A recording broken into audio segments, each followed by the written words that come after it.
Hey, good evening. It's Friday, May 12th, and welcome to my channel, Everyday Talk 24/7. We'll do Q&A Friday next week. I've got two really good questions.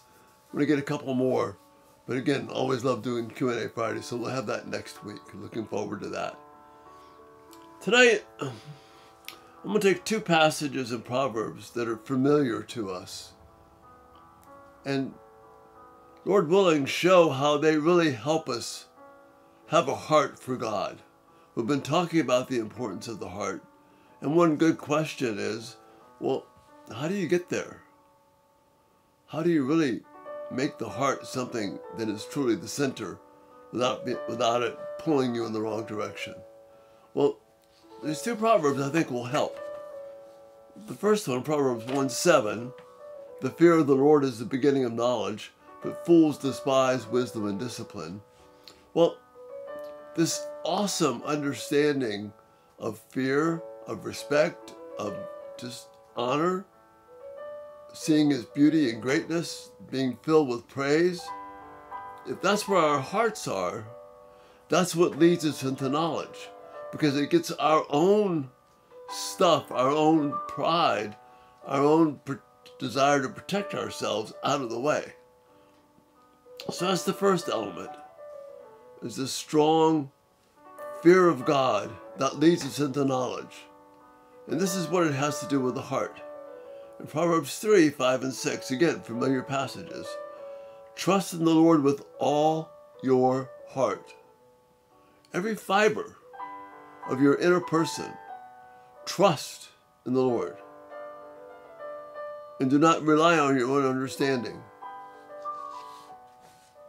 Then the next verse, verse 6 of chapter 3, says this: in all your ways desire His presence. Many of your translations will say something like acknowledge Him, but the word there is really a full, intimate knowledge of God. So in all your ways desire His presence, and He will make your paths smooth. That'll lead you into wisdom. Now here's how they connect. Your trust must be centered on God and acquiring His wisdom, not seeking your own understanding. Then, if everything you do, you long for and desire the presence of God, and you fear Him while you're desiring His presence, now we have the perfect combination. We're longing for His presence, and we're fearing Him. So if I'm aware of the reality that He is always here, He's never not gone. We talked about that earlier in terms of God is always here. And the whole issue of self-talk. God is always a part of every single thought, word, and conversation that you have. So, if I desire His presence, and I'm living in reverent fear of Him, then I'm always aware of the wonder of God. I'm always conscious of Him, not in some manner by keeping score, because I know I'm secure because of Christ, but because He blows me away for who He is. You see, this protects and nourishes your heart. This protects and nourishes your heart. This is how you grow in wisdom. This is how you can rely on your heart and not your gut, not things that are going to take you away from God, not gaining favor with people, not your own intuition, not your own self-service and protection, but the honor and wonder of God leading you. This is how your heart can lead you and guide you.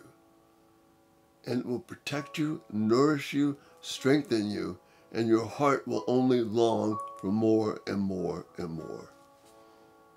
And that's the thought for this night. Again, love to hear your thoughts about this.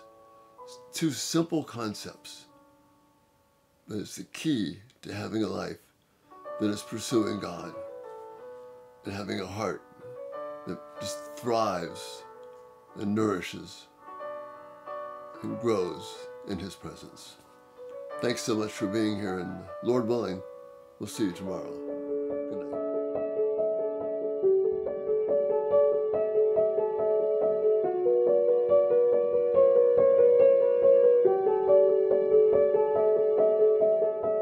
Thank you so much for watching.